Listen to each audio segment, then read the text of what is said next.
जय श्री कृष्णा। राधे राधे। देवसैनी एकादशी व्रत की कथा और जानकारी। आषाढ़ उतरते ही 11 को देव सोते हैं तथा देवसौनी 11 कहते हैं। बाद में कार्तिक सुदी 11 को देव उठते हैं। आषाढ़ की 11 को व्रत करना चाहिए। भगवान का नया बिछोना बिछाकर भगवान को सजाओ और जागरण करके पूजा करनी चाहिए। सूर्यवंश में मानधाता राजा प्रसिद्ध सत्यवादी अयोध्यापुरी में राज्य करता था। एक समय उसके राज्य में अकाल पड़ गया। प्रजा दुखी होकर भूखे मरने लगी। हवन आदि शुभ कर्म बंद हो गए। राजा को कष्ट हुआ। इसी चिंता में वह वन को चल पड़ा।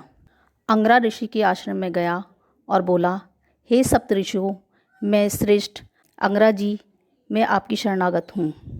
मेरे राज्य में अकाल पड़ गया है। प्रजा कहती है, राजा के पापों से प्रजा को दुख मिलता है। मैंने अपने जीवन में किसी प्रकार का कोई पाप नहीं किया।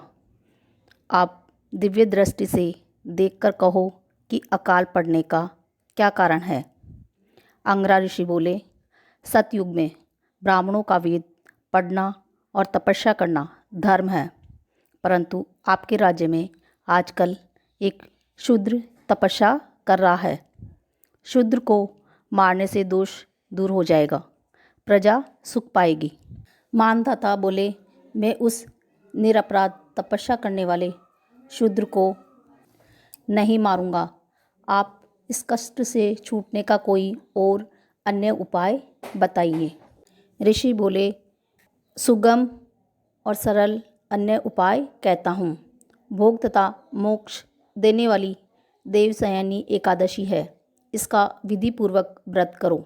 उसके प्रभाव से चातुर्मास तक वर्षा होती रहेगी। इस एकादशी का व्रत सिद्धियों को देने वाला तथा उपद्रव को शांत करने वाला है। मुनि की शिक्षा से मानधाता ने देवसैनी एकादशी का व्रत किया और कष्ट से छूट गया। इसका माहात्म्य पढ़ने या सुनने से अकाल मृत्यु के भय दूर हो जाते हैं। आज के दिन तुलसी का बीज पृथ्वी या गमले में बोया जाए तो महापुण्य होता है। तुलसी की पवन से भी यमदूत वह खाते हैं। जिनका कंठ तुलसी माता से सुशोभित हो, उसका जीवन धन्य समझना चाहिए।